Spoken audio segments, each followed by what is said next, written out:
important here is that the outputs and results should only be reported when they are fully completed. So part completion of outputs or results shouldn't be included. So a couple of things that are very important. The information keyed into GEMS must be complete and accurate. It's our only source of management information, and we'll be using it for many things throughout the time period of PEACEPLUS programme. Audit trails that have been uploaded or evidence that has been uploaded to confirm progress on the project or completion of activities, they must all be complete and uploaded in an organised manner. You need to find some way of giving file names to them that we will be able to find them easily. Evidence to support progress against targets must be uploaded in an organised and complete manner.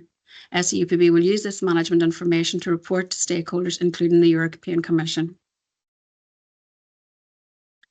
So the information that you upload and the reporting that is entered into GEMS is important for future controls and audit purposes. Obviously, it's important that you demonstrate that you have achieved all of the approved project, all of the outputs and results of it, and also that your expenditure has been incurred in a compliant way.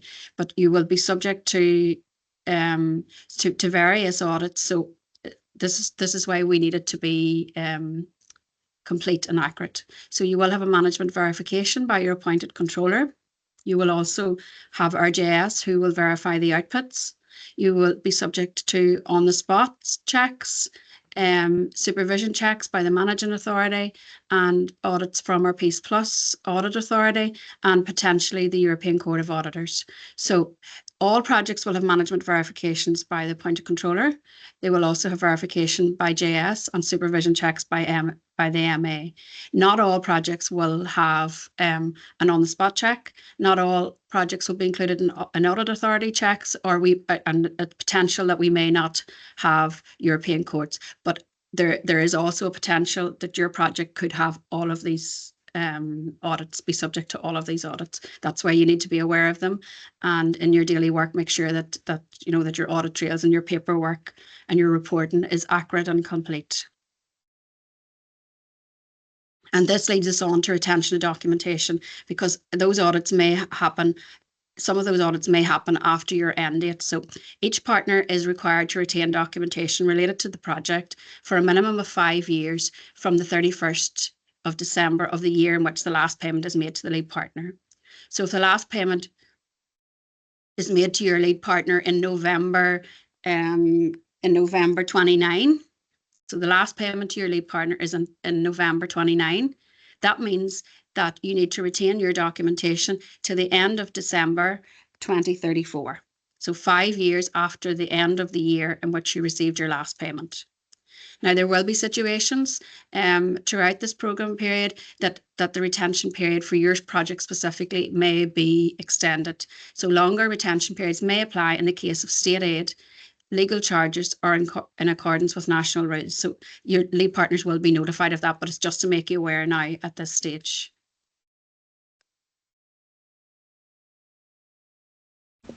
Now, questions and answers. Thanks very much, Una. Look, thank you so much to Emma and Una for that presentation. I appreciate that there's a huge amount of information for projects to take in. So we're definitely going to be sharing the slides. We're also recording this, and we're running short on time, so we're going to go through the questions as quickly as we can to get as many of these answered on a live basis. But just know that we have heard your questions. I've tried to like as many of them as I can to know that we've got them. But if we don't get back to all of these today, we will. So you will get an answer, and we'll try to do as many as we can today and maybe group them if we can. So you will get the slides. I also wanted to mention, we talked about GEMS, which is the electronic system. We will be rolling out another webinar on that in the coming weeks. We would like to think we'll have that out before December. And then as we move forward into 2025, we'll continue to do these kind of sessions. We'll have a few face-to-face ones, and we'll do our very best to answer questions and support you in any way that we can. So I'm going to move into the questions very, very quickly. I'll be posing them to Emma and to Una. And the first one is, I would like to ask in relation to the rule, costs must be incurred by a partner under external expertise and services.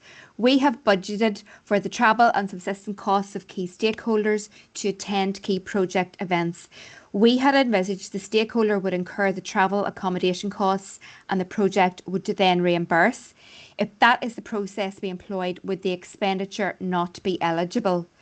I just want to say, first of all, Emma and Una, if you can't see this, can you see this question to be able to read it? It's the very first one. I can put it into the chat for you, but if that would make it easier. I'm just opening up the Q&A questions now, sorry. Yeah, it's the very first one at the bottom. I'm happy to read them, but so if you want me to read it again, I can. So it's in relation to, I suppose what it's to try and find out who is the part, if the partner, it's a stakeholder. If the stakeholder has, the partner themselves would have provided the stakeholder, I imagine, with a travel claim form, and the stakeholder then would submit the travel claim form to the partner, and the partner then could claim those costs then under external expertise and services. Does that answer the question? Yep, that's perfect. We're going to keep going, and if they're not answered, we'll probably try and answer them by an email afterwards as well. So when will we receive the terms of reference for the external controller? Yes, it's something that is at a very final stage. I presume this is to do with appointing a controller via the OGP framework, and it's at a very final stage, and that will release very soon, hopefully. Great. Yeah. Okay. So next question, could you expand on the statement, every item of expenditure must comply with the approved costs within the cost category? For example, if there is underspend in certain items described in external expertise and services, can the balance be used for different external expertise and service? I think that maybe that was my statement I had made. What I meant was the approved costs in the regulation that the scope of the external expertise and services cost category cover. But in relation then to if they had identified it's something for them to have a conversation with their JS case officer, but they need to then ensure that whatever they are planning to do and deliver meets and contributes towards the outputs of the project. So if they believe they want to introduce something different or change the activity that they're doing, they need to have a conversation with their case officer. Okay, so there's one here, and it's if we are to enter into an SLA with another department within our organisation, do we need to get approval of the agreement first? No. I'm not sure. No, the situation that we actually, from our perspective, we will not be looking at the SLA. The SLA is agreement between, if it's an arrangement that's been put in place between two different departments. What we are concerned with is the actual costs that are being incurred, because if it is an element or a different department, say for example with one of the local councils, that is still the partner incurring the cost. We see the partner as being the entire organisation, not the peace team or something different. So an SLA, that is an internal arrangement. It is nothing that we consider that we will use for our verification. It is seen as if that the partner is incurring those costs. Thank you, Emma. So there were a few questions in the chat about agency costs. I'll read this one out and it may answer some of the other ones. So first of all, there's two parts to this question. So do any agency staff costs come under external expertise fully? And then if staff have been employed by the lead partner for years and have not been recruited specifically for the project, what documentation is required exactly to prove their transfer for the project? So do agency staff come under external expertise and then staff transferring to the project? Okay, well, in that case, regarding agency staff, yes, the entire cost is eligible under the external expertise and services cost category. Although a conversation should be had with your JS case officer, because by utilising agency staff, it isn't the most cost-effective mechanism for employing staff, and also as well with agency, could be a potential that staff with turnover would be quite great. We would recommend that maybe agency staff should only be used for very short time-bound pieces of activity, but a conversation should be taking place with your JS officer in relation to that. And the next question then was in relation to contracts employment. The case that we have is that the start of the audit trail for staff cost is a contract of employment.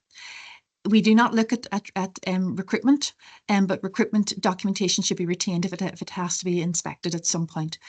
The audit trail for a contract for staff costs is a contract of employment, the task assignment letter, which outlines then the percentage of time the member staff works on the project, and their duty and role and responsibility in relation to the project, along with the staff costs. This is all outlined in the fact sheet within the programme manual.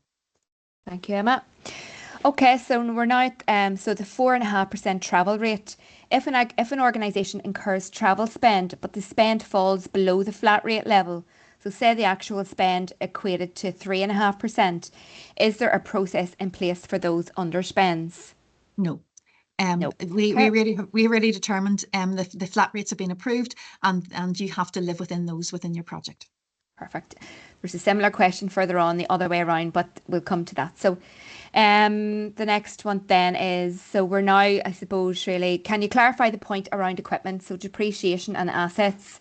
Any examples? So for example, what about laptops and tablets? Well, usually, we regard an asset as anything over £1,000 or €1,000. So if your laptop or tablet is less than that, it isn't regarded as an asset. It's something that is, if we think more maybe on the lines of larger pieces of equipment that have a longer economic life. So if your project is only running for 3 years, but a piece of equipment is going to be depreciated over 4 years, it means then that piece of equipment has an economic life beyond the project period. In that case, then we would recommend that you should be actually either leasing or renting that equipment to fulfill the objectives of the project, unless if there's unique circumstances but the delivery of the project actually requires that. So again, I would say have a conversation with your case officer. Okay. And so really a lot of this here is about having good relationships as well within SEUPB, so you can ask your questions, and if you're in doubt, always ask them. So in relation to public procurement, could you please provide a couple of examples of discriminatory behaviour? If you like, we could take that offline and send it out to everybody. Well, I suppose it's in relation to, like, one of the things that I was thinking when it was sort of going through that, or even using criteria that isn't relevant. So if you're asking somebody to provide if you're asking somebody to sell you some goods and services, you don't need to have them to have public liability insurance. They're not providing you with professional advice or professional indemnity. So it's making sure that your criteria and whatever you're including is relevant to the project and relevant what you're asking them to do.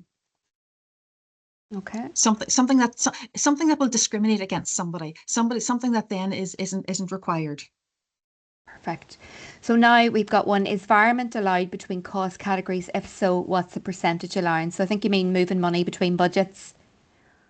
That's a conversation you have to have with your JS case officer, because you need to make sure that you have again, and that will all form part of a modification process.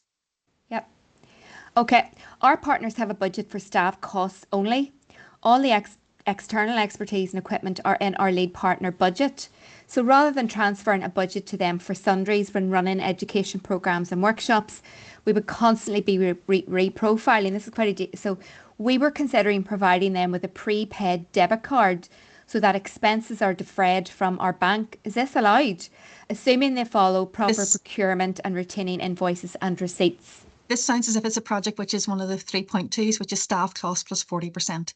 If that is the case, what the project does with their 40% and how they manage that budget between their partners is up to themselves. The partner will be able to claim the staff each partner will claim the staff that they employ through their staff cost category, and they'll be able to receive 40% of their costs to implement their project. Right, so the next question, can EU-approved frameworks such as Crown Commercial Services be used for the procurement of design team and/or contractors? Only if they can provide access to the documentation. Yeah, so it's important that they check that they are an approved user of that framework, and that all documentation will be available for audit.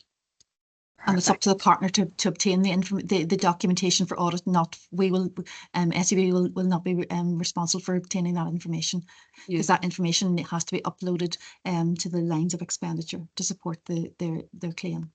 Okay. So now we have deferral of expenditure. So will a letter from the head of finance confirming deferral of expenditure from a partner bank account be acceptable in place of bank statements for larger organisations? So I think that's one we're going to come back to, Deirdre. Okay. Yeah. Okay, so in terms of advertising on the OJU, so we obviously we're aware of this problem. So we'd heard there was a problem with UK-based organisations advertising the contract award notice on the OJU. Has this now been resolved? I know we're aware of it in SEUPB. I'm not sure it's in resolved progress. yet. Yeah. It's CPD are involved in it, and also the departments, so it's in progress. Yeah. So, Ori, the SEO for travel, can you advise how this will be audited and what happens if organisations are incurring more or less? So we've sort of answered that one, but yeah. No, it's a flat rate, and over or under won't be of our concern. Yeah. And then the only check that we'll undertaken is that we need to ensure that there is evidence, and we're expecting we'll do that through the partner reports, making sure that the project, if we can see evidence that they actually have undertaken travel, that will then satisfy that check. Okay. So in terms of the procurement of design teams and contractors, the procurement of design teams and contracts are both subject to a PPQ and ITT process. Can we go straight to the ITT with a cost quality ratio? So this is about changing the scope of the tender, really. I think it's about I would say just to check, make sure that you are operating a compliant process. Yeah. I think we need to just that's whenever each of the capital projects should have a client advisor, and that will be conversations with the client advisor on that. Okay, so following up on the agency staff point, so we're at this one, maybe we've answered it, but I'll have a look at it again here. So can I confirm this refers to spend on agency staff, i.e. the salary of those agency staff and recruitment costs being ineligible under staff costs and must fall under external expertise costs? Yes. Yeah. Can you outline what parameters are considered in determining ineligibility if there is a perception of irregularities? Okay, so I would say that you fully investigate it, you get all the information, and you just take it from there. It's not really. It's what the judgment will be based on the audit trail that's provided. So it's looking at the documentation, and if there's an ineligibility or a breach has been identified, a penalty will be applied. Okay. So we have a budget for events expertise for 4 project events that will be happening in 4 jurisdictions. Is it okay for us to split the contract into 4 as a supplier in one jurisdiction would not be in a position to supply in the different jurisdiction? This is your procurement approach. So it could be done in the form of lots. The procurement approach could be in lots, lot 1 to 4, and each lot for a different jurisdiction, and that way you're not splitting contracts. And I think that's the best way. So you could still have the one supplier who would win all 4 lots, or different suppliers. So in terms of the reference for the lead partner's role in procurement, does this mean that the lead partner has to retain documents from all the partners? I'd say no, but they must have an oversight over it and support their partners in procurement processes. Every partner should retain their own documentation. Yeah. But yes, the lead partner must have oversight and support their partners in procurement processes. So using procurement thresholds in euro will result in a sterling exchange rate variation. Will this be acceptable to SEUPB?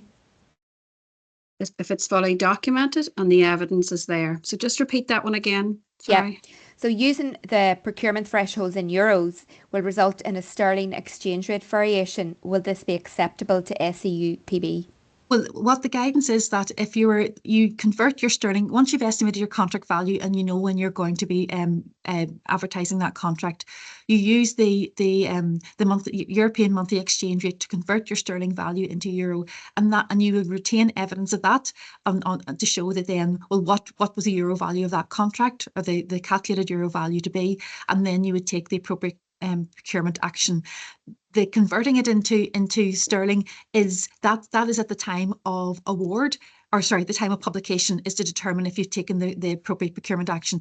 If then following award, then it is different. But I'm led to believe that you only can advertise contracts on the OJU now in euro.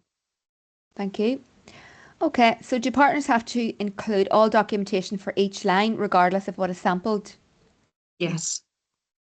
When will we be receiving the GEMS user report? Yes, the user guide is also at a very final stage, and it is likely that it will be this week.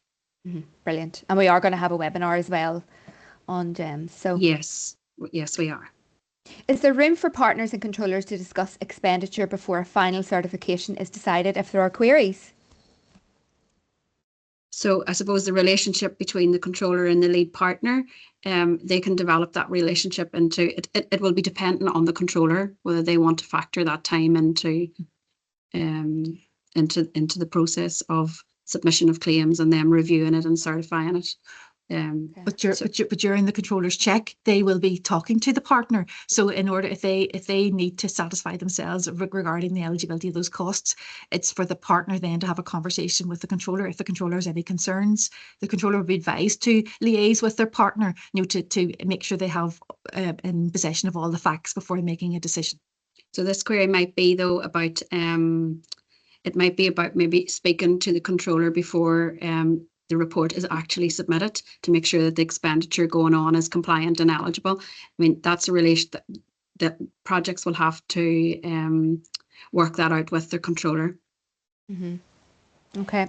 So again, what checks will the JS do on the joint finance report? So maybe we might need to come back to that. Both Emma and I are MA, and I'm sure there is a checklist or a procedure that JS have that we're not maybe just fully. I'm sure that they'll do a check to make sure that all partner reports have been included in the joint finance report, and then they'll verify the outputs achieved via the joint content report, and then the joint content report will be linked to the joint finance report, so that that's sort of an overview of the checks that they will do, but they will have a checklist or a procedure themselves. Okay, thank you. Because projects have to upload evidence for the achievement of outputs and stuff as well. So they'll check that all of that has been provided in a complete and accurate manner. Yeah, and we can include some of these things in our future training sessions as well to go into more detail at them. So quite timely, the next question is, will there be future training sessions aimed at partners as distinct from lead partners? When will GEMS guide be available? So we won't be splitting out the training to partners, lead partners. The training will be for partners and lead partners. The GEMS guide, as Una said, will be available, we hope, maybe this week. And we would like to have a GEMS webinar before December. Okay, so the next one is, by the time the controller framework is in place, our project will have had at least 5 claims to submit. Will the controllers turn around all of those claims concurrently within the 12 weeks? So I'd say that a number of projects will be in this situation where they will have maybe 3 periods, 4 periods, and maybe 5. I suppose they will have capacity within their organisations. They're large organisations, and again, that's something that the lead partner and the controller can work through, and hopefully they will be able to turn those around very quickly within the 12 weeks. Yeah. Okay, so the next one then is about the manual. So in reference to the PEACEPLUS programme manual, which specifies that timesheets and other documentation must be dated and signed by the employee and their line manager or supervisor, for example, under requirement for audit trails for staff costs. Can digital signatures applied through certified systems like DocuSign or Adobe Sign be accepted instead of wet, handwritten signatures for compliance and audit purposes? Yeah. Well, for start, timesheets aren't required. We don't no longer require timesheets, so we don't need to see those. But again, but if a project is there procedure to obtain timesheets and keep them, that's fine. But we won't require it for management verifications. If it is organisation's policy we can satisfy ourselves that they've been actually signed within a sort of environment like DocuSign or eSign, yes, that's fine. And as long as then we can satisfy ourselves that the person whose signature actually has been applied to the document is the person that should have signed it, rather than we wouldn't be accepting just sort of typescript names, you know, like on a Word document wouldn't be acceptable. Okay, so the next question again is on the joint finance report. We could take this and maybe come back with a bit more detail on that. So the question is, what's to be included in the joint finance report? So the joint, and I went through this. So all partners, including the lead partner, they submit a partner report, and that partner report has two sections to it. One details progress made, and the other details all of the expenditure. Once those partner reports are certified by the controller, all of them reports then are included in the joint finance report. And then that joint finance report works its way through our internal teams in SEUPB to make its way to payment. So we'll probably be releasing this presentation, and you'll see on the slide what's included in the joint finance report. Yeah, Perfect. Yeah. Brilliant. Okay, so the next one, what is the lead partner responsibility as to the eligibility of costs submitted by partners? Do we need to do our own check? If we have some responsibility, can we refuse a cost item from our partner? It's up to the lead partner. Ultimately, the lead partner is the person who we have the legal contract with. So the lead partner needs to satisfy themselves that the partner is doing things appropriately.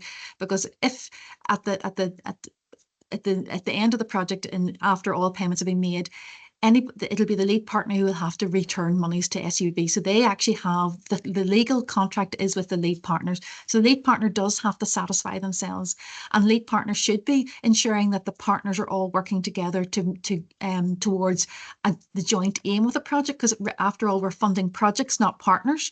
And so the lead partner, and there should be sort of bringing in together of those costs and making sure that they are all working with one unit.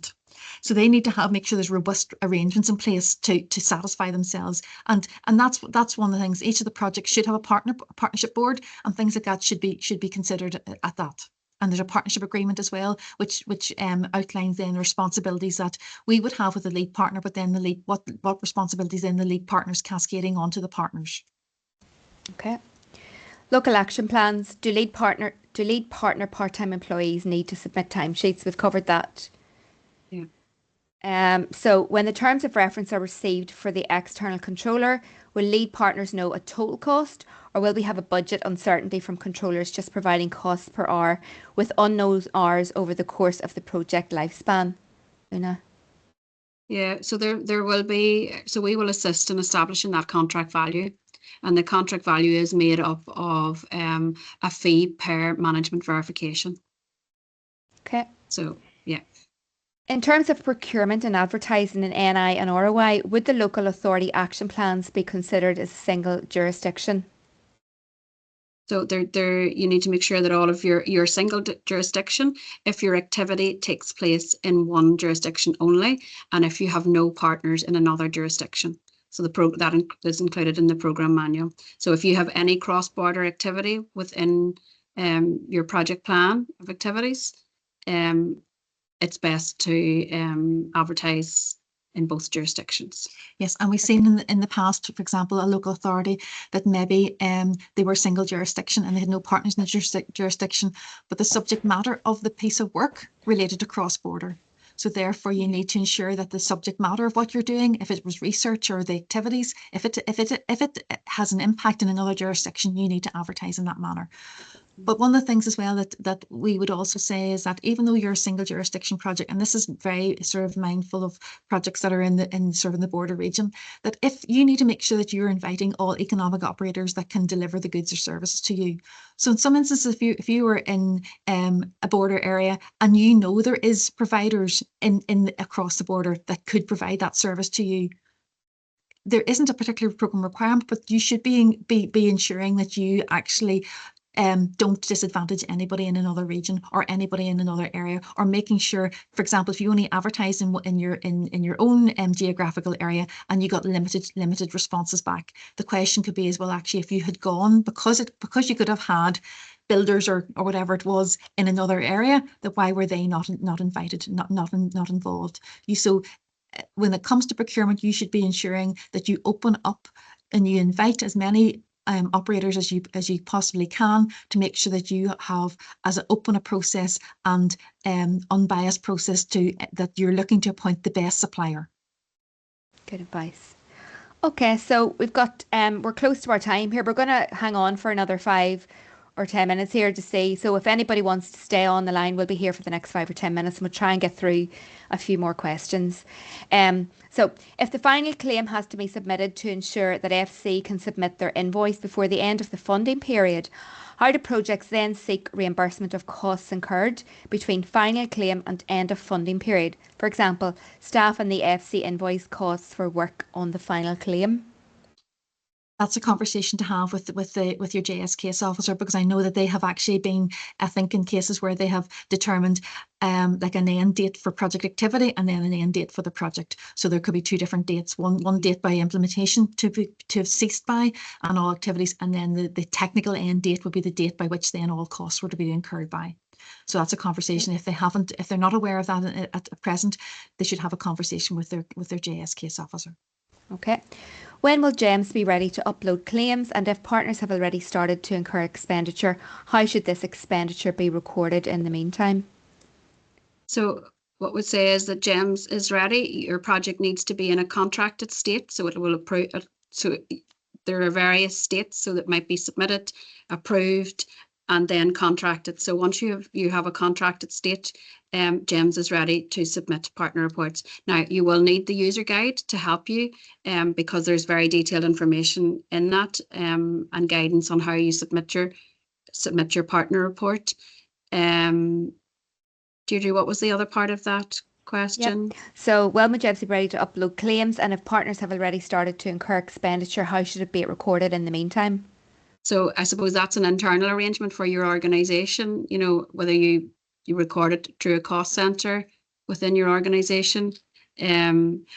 Just basically have all of the detail of expenditure that you've incurred to date as a result of implementing your PEACEPLUS project. If you just have it all in the one place ready to upload into GEMS once you reach a contracted stage. We have 2 more questions. I'm going to do them and I'm going to check the chat and then we'll summarise up because I know people's time is precious. So, what is SEUPB's processing time for reimbursement of claims after the FC 12 weeks? Okay, yeah. So there is a period. It's 16 weeks in total. So that the 12 out of that leaves 4. Yeah. Perfect. So, to assist us with clearing a backlog of claims, will we be able to input multiple reports claims at the same time for the controller to then review, rather than entering the period 1 claim and have that assessed by the controller and move on entering to period 2 and so on? Yes, no, there's nothing to stop a project from entering more than 1 report. Now, 1 report will have to be submitted before a second can be created, but you can certainly create and submit 1, create and submit 2, and so on. Perfect. And then work with your controller about how they will approach the management verification then. Yeah.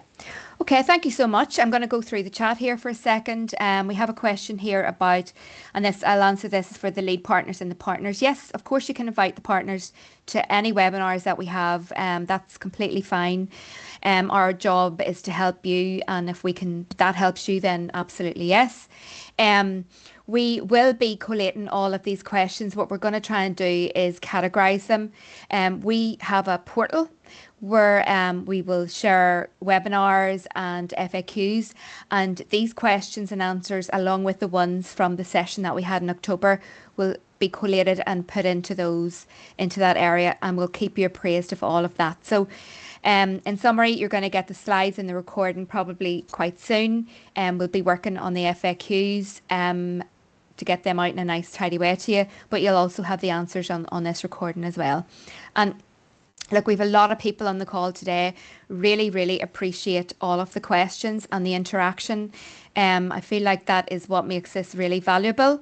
We've got a question here is, where's the portal? So if you go into SEUPB onto the website and you key in, for example, you search Peace Plus, we'll also send you out the link to the portal as well. But if you go into Peace Plus and guidance for funded projects, that's going to take you straight in to the portal, and you're going to see areas there where you can have FAQs and documentations and things. But we'll share that link with you. Okay. And so thank you very much for everybody. I think that was a really good session, and we'll do more, we'll engage more with you, and we wish you the very best of luck. And thank you also to Emma and Una for the really brilliant slides and also for answering the questions.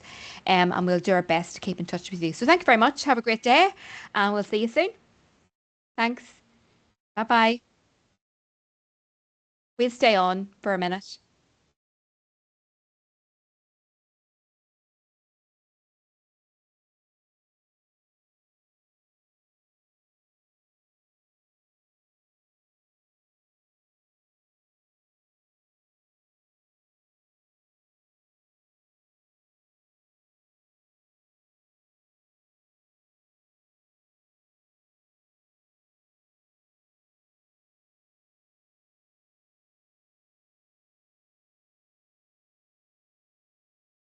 Marianne, can you stop recording?